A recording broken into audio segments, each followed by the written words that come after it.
କଟକ ଜିଲ୍ଲାର ସୁନ୍ଦର ଐତିହ୍ୟ ଆଠଗଡ଼ ଏବଂ ସେଠାରେ ରହିଥିବା ଘୋର ବନ ଓ ଖମନ ଭିତରେ ବଡ଼ ବଡ଼ ପାହାଡ଼ ସଦୃଶରେ ଛୋଟ ବଡ଼ ଝରଣା ଗୁଡ଼ିକ ଅଛି। ତ ଆମେ ଗୋଟେ ବୁଲିବା ପାଇଁ ବାହାରି ଗଲୁ ଦେଓଝର। ଦେଓଝର ଗୋଟେ ହେଉଛି ଐତିହାସିକ ପ୍ଲେସ୍, ଯେଉଁଠି ଗୋଟେ ପିକନିକ୍ ସ୍ପଟ୍ ହୋଇଥାଏ ଏବଂ ବର୍ଷରେ ବହୁତ ପର୍ଯ୍ୟଟକ ସେଠାକୁ ଆସିଥାନ୍ତି। ତ ମୁଁ ପହଞ୍ଚିଲି ଏବେ, ତ ବହୁତ ଭଲ ଲାଗୁଛି ଜାଗାଟା। ତ ଆପଣ ବି ଦେଖନ୍ତୁ ଆଉ ଏନ୍ଜୟ କରନ୍ତୁ, ଦେଖନ୍ତୁ ଜାଗାଟା କେମିତି ହେଇଛି। ତ ଆଗରେ ଗୋଟେ ବଡ଼ ୱାଟରଫଲ୍ ଅଛି, ଚାଲନ୍ତୁ ଦେଖିବା ଏବେ। ତ ବହୁତ ଭଲ ଲାଗୁଛି ଜାଗାଟା।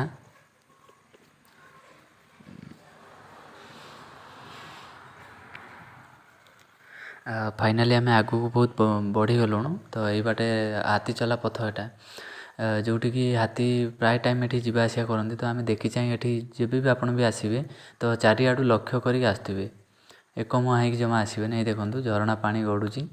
ତ ଆମେ ଏଇ ରାସ୍ତାରେ ଯାଉଛୁ ଏବେ। ଏଟା ଗଭର୍ଣ୍ଣମେଣ୍ଟ ଅନୁଦାନ ବହୁତ ଆସୁଛି, ବଟ୍ ଏଠାକାର ଲୋକ ଯେଉଁମାନେ ଅଛନ୍ତି, ପବ୍ଲିକ୍ ଲୋକ ଅଛନ୍ତି, ଲୋକାଲ୍ ଲୋକ ଅଛନ୍ତି, ତ ଏଠାକାର MLA MP ଯେତେ ବି ଅଛନ୍ତି ଏଠି ସବୁ ପଇସା ଟାଉଟରି କରି ଖାଉଛନ୍ତି।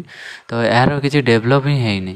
ତ ସେଥିଲାଗି ଟିକେ ମାନେ ରାସ୍ତା ବହୁତ ଅଗଡ଼ ବଗଡ଼ ଅଛି। ତ ଆପଣ ଯେତେବେଳେ ବି ଆସିବେ ଗୋଟେ ପାଣି ବୋଟଲ୍ ନେଇକି ନିଶ୍ଚୟ ଆସିବେ।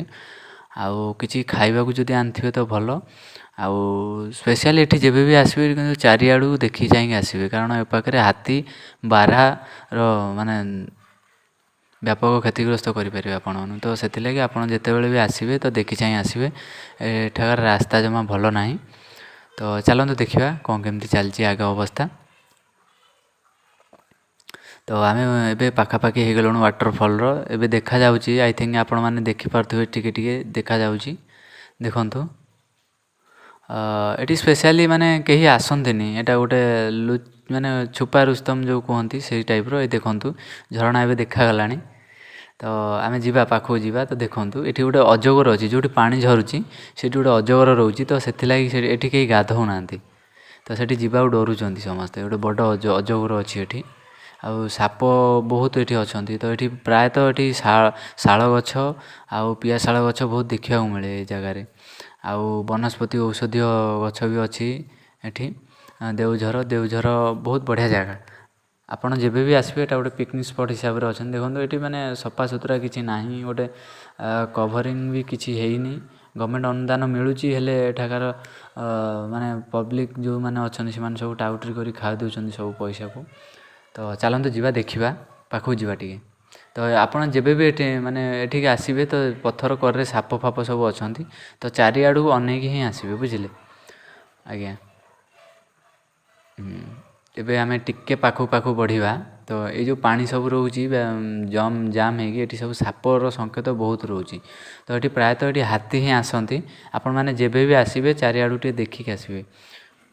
ଏଇ ଯେଉଁ ପାଣିଟା ଅଛି ଏଇଟା ଆମର ବ୍ରାହ୍ମଣୀରେ ମିଶିଛି ଏଇ ପାଣିଟା। ଦେଖନ୍ତୁ ଝରଣା ଦେଖନ୍ତୁ, ଭଲ ଲାଗୁଛି ନିଶ୍ଚୟ। ଏଇଟା ଗୋଟେ ମାନେ ଏଠାକାର ଏଇଟା ଗୋଟେ ଛୋଟ ଝରଣା, ଆଗରେ ଆଉ ଗୋଟେ ବଡ଼ ଝରଣା ଅଛି। ଆଉ ଆଗକୁ ଆମର ନ୍ୟୁ ଏପିସୋଡ଼ରେ ଆମେ ଆପଣଙ୍କୁ ଦେଖେଇବୁ। ବହୁତ ବଢ଼ିଆ ଲାଗୁଛି, ମୋତେ ବହୁତ ଭଲ ଲାଗିଲା ଏଠି ଆସିକି ବୁଲିକି। ଆଉ ମୁଁ ବହୁତ ଏନ୍ଜୟ କଲି।